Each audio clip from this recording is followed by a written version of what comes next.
Thank you, and a very good evening to all of you. Honorable Chief Guest, distinguished speakers, and my dear viewers. First of all, I would like to thank the organizers for giving me this opportunity to be on this platform and share my views on the topic, Self-Reliant India, Aspirations and Opportunities. I have been listening intently to speakers before me who very deftly covered most of the relevant points. I can certainly not hope to match them in experience, stature, or exposition, but will try hard to make some sense. The war with COVID-19 is essentially being fought at two fronts, medical and economic, besides, of course, being fought in the minds of the people. I should briefly touch on the medical aspect before moving on to the economic, where I would discuss how may we gain from this unprecedented crisis affronting the humankind currently. The current most common refrain that the lockdown was hurried and the government should have given due notice before announcing it is sheerly disingenuous and intellectually dishonest. What do you do when your house catches fire? You run out immediately, not sparing a single thought on saving your property. Saving your family and your life is the foremost and only priority, and rightly so. Similar is the case when a plane crash lands. In the first case, you save a few lives. In the latter, a few hundred. So what do you do when billions of lives face a catastrophic risk? Do you mount a stakeout? Do you wait and watch? Do you send notices and allow people to rush out in panic and move in hordes? The answer is an inarguable no. Lockdown was India was timely, by India was timely. Lockdown was inevitable, and lockdown was the only sane option available, as this decision by our Honorable Prime Minister saved lakhs of Indian lives. Look at the United States of America. They deterred and they lost people in hordes, compelling them to store dead bodies in refrigerated trucks till arrangements for mass burials were made. Did our medical system hope to perform better if we had allowed it to be overwhelmed? Certainly not. We needed to buy adequate time to fortify our health services. We needed to be better prepared, and we did that. Lockdown was not going to be easy, and it was reflected in the appeal of the Honorable Prime Minister apologizing for inconvenience and asking all of India to be ready to make sacrifices for benefit of all during his speech. Now on the disease we are fighting. I find it rather fascinating that we are resorting to methods of pandemic control first pressed in use during the plague of 1350s, also known as the Black Death. At that time, we did quarantine, we did social distancing, contact tracing, and isolation.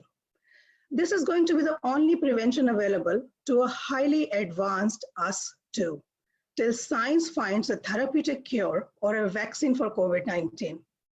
The virus is going to stay like HIV endemically, or shall come in waves like Spanish flu of 2018, or our not so friendly annual visitor flu. Efforts to get a vaccine are moving at an unprecedented scale, and there are many candidates under trial. In this regard, NIH-led ACTIV, public-private partnership, is worth mentioning. Here, many governments and firms are working together across the globe without competition to get a vaccine at the earliest. Oxford vaccine is likely to hit markets in October, but we may still expect that full availability will still be after this year is over. On the medicine front, two drugs have passed the clinical trials, remdesivir, an antiviral, and tocilizumab, an anti-inflammatory drug.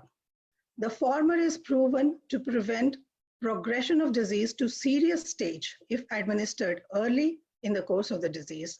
The latter prevents deaths in critical patients by modulating fatal inflammatory responses.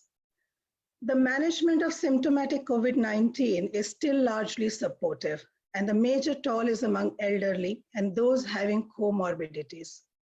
Death rate in India is much lower than other countries, and we still have to find out reasons for this very lucky fact. So we cannot let up our vigil and precautionary approach till we succeed in getting a vaccine or cure.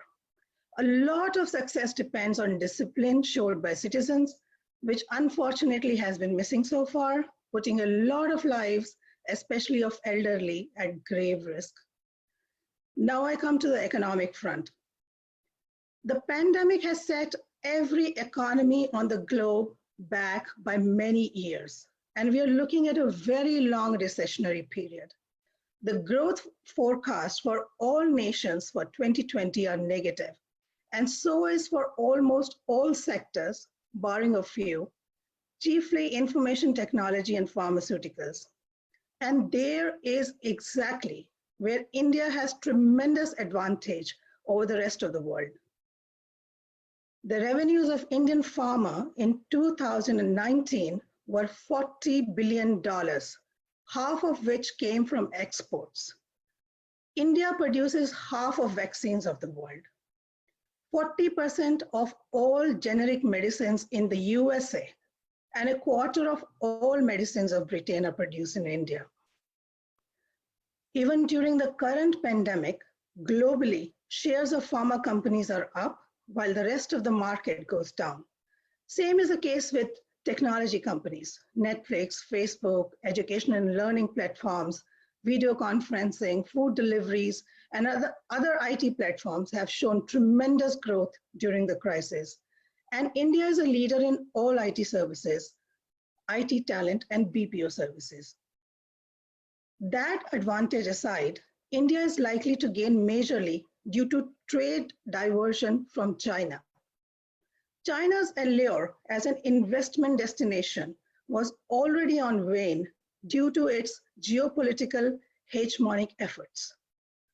COVID-19 has eroded whatever reliability it had left, and its threats to cut essential supply lines has not helped its cause. We have been presciently preparing for this scenario for a while now. All credit to the vision of our Honorable Prime Minister. Atmanirbhar Bharat is a continuation of the earlier efforts and reforms like Make in India, Invest India, Skill India, Nation as a Single Market, consolidated through GST, financial market reforms, ease of doing business. These terms are very familiar to us by now. Name a sector: farm, labor, credit, finance, logistics, highways, ports, power. Well thought of reforms were underway in all of these and more. So our current effort is not ad hoc, our current effort is not temporary, but it shall have long-lasting beneficial effects on the country. The economic package is seamlessly woven with the existing reforms and shall see us through the crisis much better than many other countries. The Self-Reliant India Initiative shall be a force multiplier in our efforts to replace China as the manufacturing hub of the world, as well as the services hub of the world, and become self-reliant in the process. Well, what does the self-reliance mean? And what does it entail in today's context and global economic scenario? Self-reliance means that we de-link and localize our strategic manufacturers and supply lines away from a treacherous and hostile trade partner like China. We can rely on trade linkages with economies with similar liberal democratic ethos like America, Canada, Southeast Asia, and the like. Non-strategic trade has to be diversified and multiple supply lines maintained to hedge risks like the one we face today. It also means creating favorable investment ecosystems for multinational companies and offshoring firms looking to home outside China.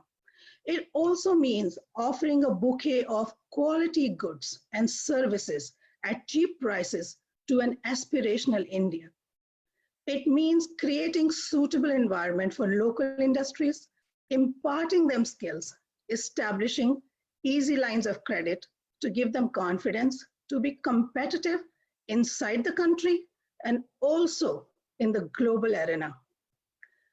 Cheap labor and ease of doing business are not the only criteria which attract foreign investments. They are looking for markets as well. Here, India enjoys tremendous advantage over a Bangladesh, over a Vietnam, over a Malaysia, Taiwan, Singapore, the other destinations being considered as an alternative to China. Some of them do better in export infrastructure, logistics, ease of doing business than us. And we need to work on these if we want to harness the power and size of market that we offer to investors. We do this while protecting interests of Indian consumers. And we are on definitive road to emerge as primary investment destination of the world in the post-COVID world. Now briefly on the economic package and how does it help us to cope with the extant crisis and enables us to become self-reliant before I wrap up. Currently, the world is facing a crisis of demand. People have restricted mobility, businesses are closed, and there are no takers for discretionary goods and services, except the essential commodities and medical services. Fortunately, supply lines are still maintained, largely due to open shipping routes. The major disruption is seen in supply of perishable goods, which relied on air freight for quick transportation. In India too, vegetables and fruits have not been able to reach markets. Consequently, as we open up, these commodities shall be in short supply and thus their prices shall be higher. Now, if we inject a large amount of cash immediately in the economy, that shall further cause inflationary pressures, a scenario which shall be likely detrimental to psyche of people emerging from the biggest crisis of their lives. So the government is correct in being cautious about sudden splurge of cash. Very intelligently, sufficient cash is placed in the hands of consumers at all levels, to poor in their Jan Dhan accounts, to farmers through front loading of PM Kisan Yojana, to middle class through moratorium on EMIs, to small businesses through EPF contributions, to labor class through workers' welfare cess, and to old and destitute through pensions. Food security is being ensured through provision of free ration. States are enabled to help people more by raising their borrowing limits. As the economy opens up, easy credit to revamp MSMEs underwritten by government shall be available, enabling them to reboot and regenerate employment. RBI has made very generous provisions to fortify credit lines of banks. Special liquidity scheme for street vendors and additional funds to Manrega deserves special mention. There is a profusion of other wise decisions in this package. My favorite among them is freeing the farmers from APMCs. Trust me, as a field officer, I can anticipate the freedom and benefits this single reform is going to bring to farmers all over the country. This shall usher a lot of growth in farm sector and create incentives for diversification with guarantee of purchase. Combined with robust agriculture insurance, it will give an unprecedented fillip to our agriculture sector.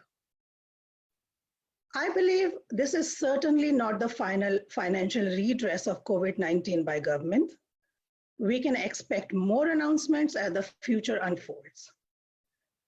Now there are a few more areas which need a deeper look.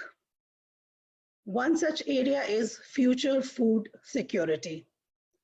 4 out of 5 people in the world are fed at least partly, by food imports. UN estimates people suffering from acute hunger will double to 265 million this year.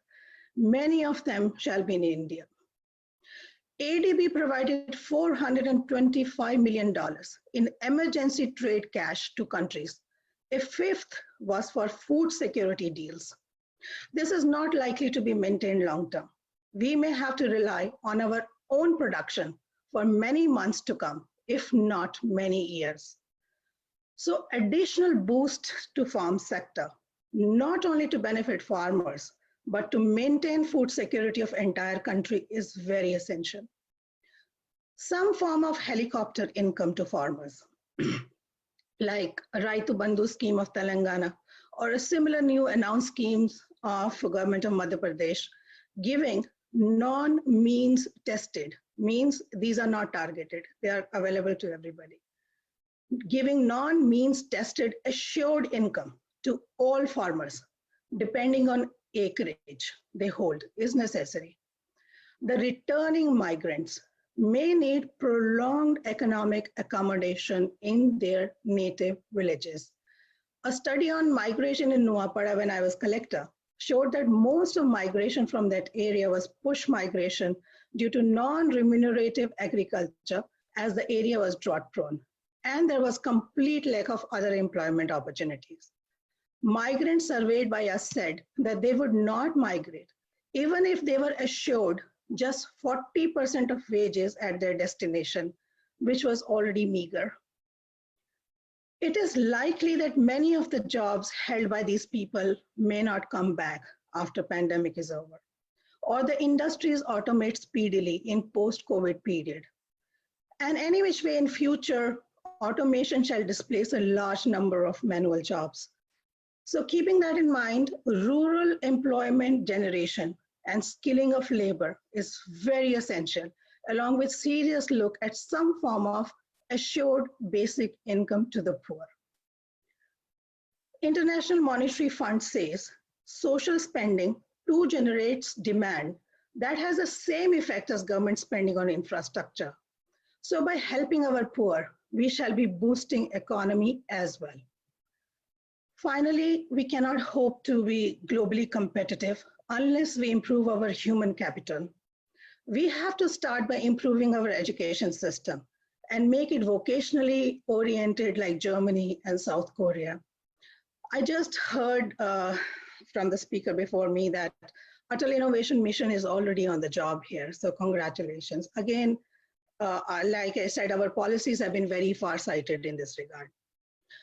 In the end, I must say that we Indians have the fortitude, the gumption, the patience to overcome any crisis.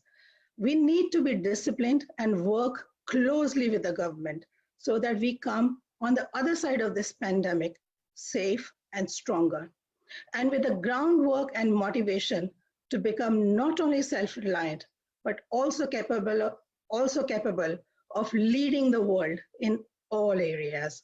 I have no doubts about that. Jai Hind, and thank you.